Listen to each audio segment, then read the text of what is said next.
ఇప్పుడు మీ జుట్టు రాలడం పూర్తిగా తగ్గిపోతుంది. ప్రిస్మోస్ బీ fall cure miracle herbal hair oil తో. హాయ్ హలో నమస్తే వెల్కమ్ టు అవర్ ఛానల్. చాలా మందిలో నిద్ర లేకపోవడం వల్ల ఈ చెయ్య కానివ్వండి, కాలు కానివ్వండి వాళ్ళకి ఎక్కువగా లాగుతూ ఉంటాయి. అయితే ఈ సమస్య అన్నీ కూడా మనకి నరాల బలహీనతకు కారణమా? అదే అయితే గనుక దానికి ఎందుకు అలా జరుగుతుంది? దాన్ని ఎలా నివారించుకోవచ్చు? హోమియోపతిలో ఎలాంటి ట్రీట్మెంట్ ఉన్నది? ఈ విషయాలన్నిటి గురించి కూడా తెలియజేయడానికి ఈరోజు మనతో పాటు ఉన్నారు homeopathy physician doctor Chetan Raj గారు. వారిని అడిగి మరిన్ని వివరాలు తెలుసుకుందాం. నమస్తే సార్. నమస్తే మేడం. సార్, ఇప్పుడు చాలా మందికి నిద్ర లేకపోవడం వల్ల కానివ్వండి, నిద్రలో ఉన్నప్పుడు కానివ్వండి, ఒక్కొక్కసారి ఎక్కువగా ఈ చెయ్య కానివ్వండి, కాలు కానివ్వండి, పర్టికులర్ పార్ట్స్లో ఎక్కువ లాగుతూ ఉంటాయి, నొప్పి అనేది వస్తూ ఉంటాయి. సో అసలు అవన్నీ కూడా మనకి నరాల బలహీనత వల్ల కారణం అంటారా రావడానికి? ఒక మేల్ పేషెంట్ వచ్చింది మేడం మన దగ్గరికి. ఏజ్ 38 ఇయర్స్ ఉండే. 38 ఇయర్స్ ఉన్నప్పుడు మన దగ్గర ట్రీట్మెంట్కి వచ్చిండు. ఏముండే అంటే ప్రాబ్లం షుగర్ అయింది. షుగర్ తోటి న్యూరోపతి స్టార్ట్ అయింది 38 ఇయర్స్కే. వచ్చి షుగర్ కూడా 4-5 ఏళ్ళు అయింది. కంట్రోల్ చేసుకోలేదు, ఫుల్ తాగడం, తినడం, అండ్ షుగర్ ప్రాబ్లం వల్ల పెరిఫరల్ న్యూరోపతి వచ్చేసింది. ఓకే. వచ్చేసి పాదాలకు ఏదైతే ఫింగర్స్ ఉంటాయి కదా, అది జరపాలనుకుంటే కూడా జరపలేకపోతుండే ఆయన. మూమెంట్ ఇవ్వాలనుకుంటే కూడా మూమెంట్ ఇవ్వలేకపోతుండు. అండ్ ఇంకోటి ఏముండే అంటే ఈ చేతులు ఉంటాయి కదా, దీంట్లో ట్రెమ్మర్ స్టార్ట్ అయిపోయినాయి. అంటే ఇట్లా పెడితే ఇట్లా ఇట్లా ఇట్లా ఇట్లా ఇట్లా షివరింగ్ లాగా, ట్రెమర్స్ అంటారు. షివరింగ్ లాగా అవుతుంది. సో ఏమైపోయిందంటే ఈ పేషెంట్ మన దగ్గర ట్రీట్మెంట్కి వచ్చిండు, నరాల బలహీనతకి ట్రీట్మెంట్కి వచ్చిండు. మనం ఏమన్నాము, నరాల బలహీనత కూడా తగ్గిస్తాము, షుగర్ వ్యాధిని కూడా తగ్గిస్తాము అనేసి ఆయనకు మందులు ఇవ్వడం స్టార్ట్ చేసినాం. కానీ పెక్యులియారిటీ ఏంటంటే మనం ఎప్పుడో చెప్తాం, ఏంది ఏదైనా రోగం మన బాడీ మీద ఉంటే మన మైండ్లో ఏమైనా సమస్య ఉంటేనే అది మన బాడీ పైన వస్తుంది. ఇప్పుడు ఈ పేషెంట్ ఏం చేసిందంటే నార్మల్ ప్రైవేట్ కార్పొరేట్ జాబ్ చేస్తుండే. ఎంతైతే ఆయన ఖర్చు చేసేది ఉంది కెపాసిటీ, దానికి అగెయిన్స్ట్గా పోయి ఇప్పుడు ఇంటోళ్ళు ఏంది, మనం ఎన్ని రోజులు కిరాయి ఇంట్లో ఉంటాం, సొంత ఇల్లు తీసుకోవాలి, పిల్లలు పెద్దగా అవుతుండ్రు, మంచి స్కూల్కి పోవాలి అనేసి ఇంటోళ్ళ ప్రెషర్ తోటి పెద్దిల్లు తీసుకున్నాడు, ఫ్లాట్. ఓకే. పెద్దిల్లు తీసుకున్న తర్వాత దానికి లోన్లు ఉంటాయి, ఇన్స్టాల్మెంట్లు ఉంటాయి. ఇప్పుడు అవి కట్టాలి. అవి జమ అవ్వకపోవడం, ఆ టెన్షన్లు మొత్తం ఉండడం, ఆఫీస్లో ఏదో చిన్న చిన్నవి అవి ఇవి ఉంటాయి కదా, అవన్నీ వచ్చి ఏది చెప్పకపోతుండే ఇంట్లో.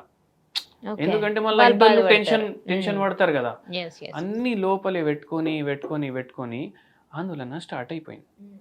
ఈ ఆందోళనతోటి నిద్ర అనేది డిస్టర్బ్ అయింది. ఇప్పుడు నిద్ర డిస్టర్బ్ అయితే నెక్స్ట్ డే మీరు ఒక్కరోజు పడుకోకండి, లేట్ పడుకోండి, కావాలంటే ఏదో 3-4 గంటలు పడుకోండి. ఎప్పుడో ఒకసారి ఇట్లా చేస్తే ఏమవుతుంది, నెక్స్ట్ డే ఈ చేతులు లాగుతాయి, ఇవి ఫుల్ లాగుతాయి, మనం ఇట్లా చేస్తూనే ఉంటాం, ఈ కాళ్ళు లాగుతాయి. అంటే ఏంది, మనం ఒక్కరోజు పడుకోకపోతే మనకు చేతులు లాగడం, కాళ్ళు లాగడం అవుతుంది.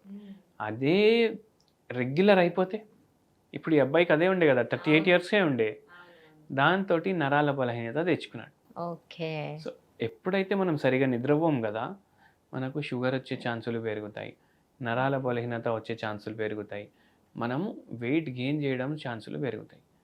ఎట్లా, మనం పోలేదు నిద్ర, ఇప్పుడు నెక్స్ట్ డే పని చేసుకోవాలి, యాక్టివ్ ఉండాలంటే ఎక్కువ తినాలి, ఎక్కువ మన బాడీ డిమాండ్ చేస్తుంది అట్లా. దాంతో వెయిట్ పెరగడం, నరాలు డ్యామేజ్ అవ్వడం, షుగర్ వాల్యూలు పెరగడం, ఇవన్నీ అయ్యి చాలా టెన్షన్లు. సో ఇవన్నీ మనం కన్సిడర్ చేసి హోమియోపతి మందులు ఇచ్చి ఇవన్నీ తగ్గించినాం. టైం పడుతుంది, కానీ నిద్ర సరిగా రావడం స్టార్ట్ అయింది, నరాల బలహీనత తగ్గింది.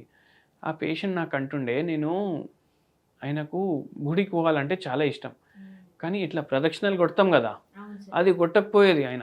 ఎందుకంటే కొంచెం నడిచినా ఆయనకు నొప్పులు, ఆ కాళ్ళకున్న ఫింగర్లు జరుగుతలేవు కానీ నొప్పులు అవుతున్నాయి దాంట్లో. అట్లా వెరైటీ ఉండే సిమ్టమ్లు, చాలా బాధపడుతుండే ఆయన. అదంతా దేవుని దయతోటే తగ్గింది.